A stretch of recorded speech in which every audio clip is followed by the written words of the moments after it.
మేషరాశి వారికి కానీ చూసుకున్నప్పుడు ఈ యొక్క గురువు యొక్క ప్రభావం మార్పు అనేది వీళ్ళకి శుభ ఫలితాలనే ఇవ్వడం అనేది జరుగుతుంది. అయితే ఈ మేషరాశికి అధిపతి అయిన కుజుడు అలాగే గురువు కూడా మిత్రులు. అలాగే ఈ యొక్క మేషరాశి వాళ్ళకి కానీ చూసుకున్నప్పుడు ఈ యొక్క గురువు నవమ వ్యయాధిపతి అంటే భాగ్యాధిపతి కూడా అయ్యాడు. ఈ నవమ వ్యయాధిపతి అయిన ఈ యొక్క గురువు వీళ్ళకి గోచార రీత్యా తృతీయ స్థానంలో సంచారం అనేది జరుగుతుంది.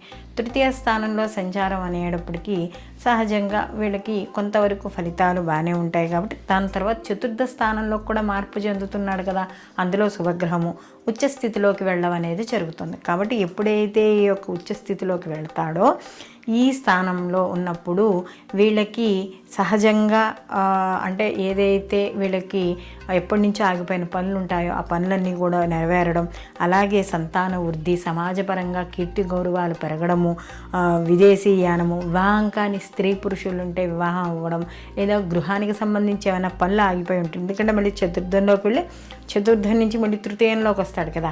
కాబట్టి ఏవైనా గృహానికి సంబంధించి పనులు ఆగిపోయి ఉంటావు ముందుకు వెళ్ళడము. నెక్స్ట్ సోదరుల వర్గాలతో ఇదివరకు ఏమైనా విభేదాలు ఉన్నా ఆ విభేదాలు తగ్గడము, సంతోషకరమైన వాతావరణము, తల్లిదండ్రుల ఆరోగ్యం కుదుటపడ్డము, అలాగే దూర ప్రయాణాలు, ఏదో ఒక పిల్లల వల్ల కావచ్చు, పెద్దల వల్ల కావచ్చు, లేదా ఇంట్లో సోదరులు కావచ్చు, ఏదో రకమైన ఇంట్లో వివాహం కానీ గృహప్రవేశం కానీ ఏదో రకమైన శుభ కార్యక్రమాలు అనేవి తప్పనిసరిగా ఈ మేషరాశి వాళ్ళకి కలగడం అనేది జరుగుతుంది.